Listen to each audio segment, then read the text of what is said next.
Hello friends, welcome to my channel study for you.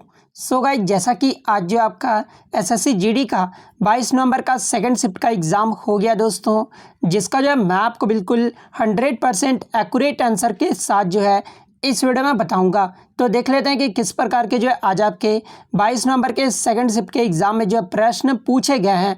उससे पहले एक बात और दोस्तों, कि जिन्होंने भी अगर चैनल को सब्सक्राइब नहीं किया है तो एसएससी जीडी का रियल एनालिसिस पाने के लिए जो है चैनल को सब्सक्राइब ज़रूर कर दीजिएगा। और बगल में ही आपको एक बेल आइकन यानी घंटे का निशान भी दिख रहा होगा, तो आप उसे भी जो ज़रूर प्रेस कर दीजिएगा। तो चलिए वीडियो को स्टार्ट करते हैं। तो आज का जो आपका पहला क्वेश्चन है कि रानी की वाव ये जो है किस नदी के तट पर स्थित है। तो देखिए, ये जो रानी की वाव है ना, ये सरस्वती नदी के तट पर स्थित है। तो सरस्वती नदी आपका यहाँ पे करेक्ट हो जाएगा। बात कर ले रानी की वाव ये जो है किस राज्य में स्थित है, तो ये आपका भारत के गुजरात राज्य के पाटन जिले में स्थित है। और ये जो है किस प्रकार का है, तो ये प्रसिद्ध बावड़ी यानी सीढ़ीदार कुआं है, जिसका निर्माण किसके द्वारा किया गया था। तो देखिए, जिसका निर्माण जो है ये चालुक्य वंश के शासन के दौरान हुआ था। तो ये फैक्ट भी आपको ध्यान में रखना है। और 2004 में इसे जो है यूनेस्को के विश्व धरोहर सूची में जो है शामिल किया गया था। तो ये फैक्ट भी आपको ध्यान में रखना है। नेक्स्ट आपका यहाँ पर आया था कि राष्ट्रपति किस अनुच्छेद के तहत जो है किसी की सजा को कम या फिर माफ़ कर सकते हैं। तो देखिए, राष्ट्रपति जो है अनुच्छेद 72 के तहत किसी की सज़ा को माफ़ या फिर कम कर सकते हैं। तो अनुच्छेद 72 आपका यहाँ पे करेक्ट हो जाएगा। यानी राष्ट्रपति को क्षमादान की शक्ति किस अनुच्छेद के तहत प्राप्त है, तो 72 के तहत। वहीं अगर राज्यपाल की बात कर ले, राज्यपाल के बारे में अगर पूछा जाए तो अनुच्छेद 161 के तहत जो है राज्यपाल को क्षमादान की शक्ति प्राप्त है। तो ये फैक्ट भी आपको ध्यान में रखना है। नेक्स्ट आपका यहाँ पर आया था कि ग्रेट बैरियर रीफ ये जो है कहाँ पर स्थित है। तो देखिए, ये जो ग्रेट बैरियर रीफ है ना, ये आपका प्रशांत महासागर पर स्थित है। तो प्रशांत महासागर आपका करेक्ट आंसर हो जाएगा। वहीं अगर बात कर ले किस देश में है, तो ये क्वींसलैंड ऑस्ट्रेलिया के उत्तर पूर्वी तट से दूर प्रशांत महासागर के पश्चिमी किनारे पर प्रवाल समुद्र में स्थित है। तो ये फैक्ट भी आपको ध्यान में रखना है।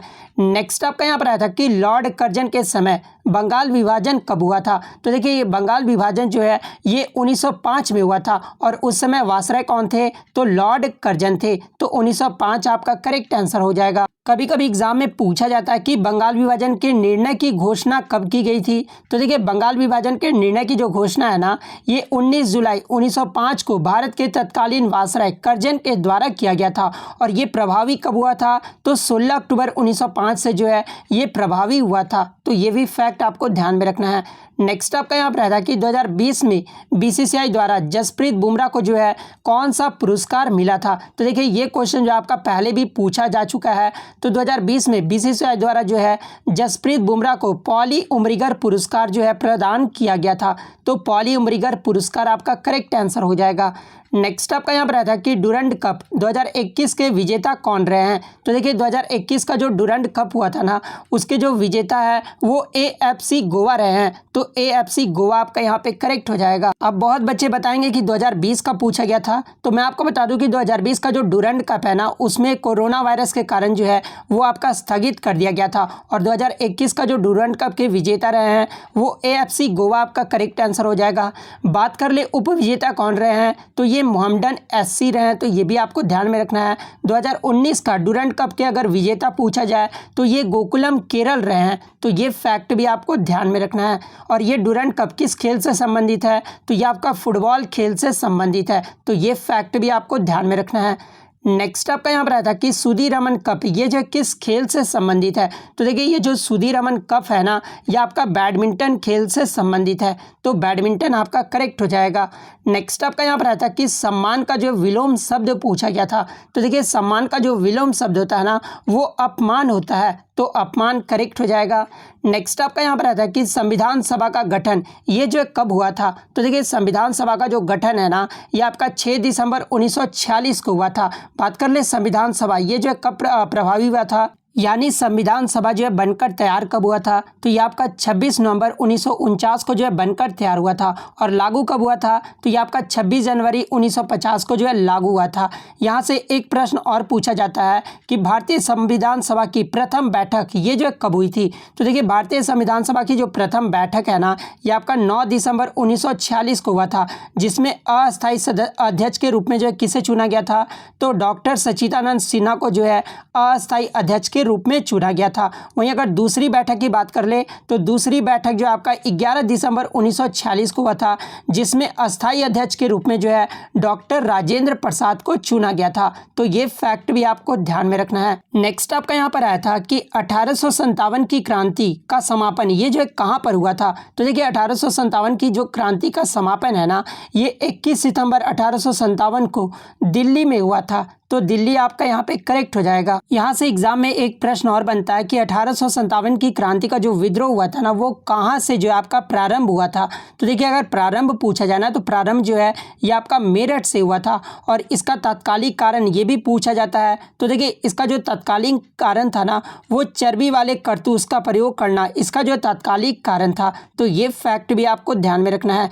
नेक्स्ट आपका यहाँ पर आता है कि सल्तनत काल में कौन सा कर लिया जाता था? तो देखिए, सल्तनत काल में जो है 4 तरह के कर लिए जाते थे, और ये आपका भू राजस्व कर या फिर जजिया कर, ये जो आपका सल्तनत काल में लिया जाता था। तो आप कमेंट करके बताना कि आपके ऑप्शन में जो है भू राजस्व कर दिया हुआ था या फिर जजिया कर दिया हुआ था। तो इन दोनों में से जो भी दिया होगा वो आपका करेक्ट आंसर हो जाएगा। नेक्स्ट आपका यहाँ पर आया था कि आंख दिखाना मुहावरे का अर्थ पूछा गया था। तो देखिए, आंख दिखाना मुहावरे का जो सही अर्थ होगा ना, वो बहुत क्रोध करना होगा। तो बहुत क्रोध करना आपका यहाँ पे करेक्ट हो जाएगा। नेक्स्ट आपका यहाँ पर आया था कि जीतने की इच्छा रखना, अनेक शब्द के लिए जो एक शब्द आपको बताना था। तो देखिए, जीतने की इच्छा रखना यानी जो वन वर्ड सब्सटीट्यूशन होगा ना, वो जिगीसु होगा। तो जिगुसु आपका यहाँ पे करेक्ट हो जाएगा। नेक्स्ट आपका यहाँ पर आया था कि उज्जवल शब्द में जो है त्रुटि चुनना था। तो देखिए, उज्जवल का जो सही शुद्ध वर्तनी होगा ना, वो यही होगा। तो इनमें जिन्होंने भी ठीक किया होगा उनका यहाँ पे करेक्ट हो जाएगा। और ये क्वेश्चन जो आपका पहले भी ये पूछा जा चुका है। नेक्स्ट आपका यहाँ पर आया था कि कल्याण का जो है प्रवाची शब्द पूछा गया था। तो देखिए, कल्याण का जो प्रवाची शब्द होता है ना, वो भलाई होता है, उपकार होता है और भला होता है। तो इन तीनों में से जो भी ऑप्शन में दिया होगा वो आपका करेक्ट आंसर हो जाएगा। नेक्स्ट आपका यहाँ पर आया था कि यमुना का जो है प्रवाची शब्द पूछा गया था। तो देखिए, यमुना का जो प्रवाची शब्द होता है ना, वो सूर्य पुत्री होता है, सूर्य सुता होता है, जमुना होता है और कृष्णा होता है। ये सब जो होते हैं आपके यमुना के प्रवाची शब्द होते हैं। तो इनमें से जो भी आपके ऑप्शन में दिया होगा वो आपका करेक्ट आंसर हो जाएगा। तो इतने क्वेश्चन जो आज मुझे बच्चों के द्वारा मिले हैं, जो कि 100% रियल और जेन्युइन है। तो अगर वीडियो अच्छी लगी हो तो वीडियो को जो है लाइक ज़रूर कर दीजिएगा। अगर चैनल पर नए हैं तो इसी तरह रियल एनालिसिस पाने के लिए जो है चैनल को सब्सक्राइब ज़रूर कर दीजिएगा। और यदि आपको इस क्वेश्चंस का PDF चाहिए तो मैं टेलीग्राम का जो लिंक है आपको डिस्क्रिप्शन में प्रोवाइड कर दूंगा, आप वहां से इजीली इसका PDF ले सकते हैं। तो मिलते हैं नेक्स्ट वीडियो में, तब तक thank you, all the best.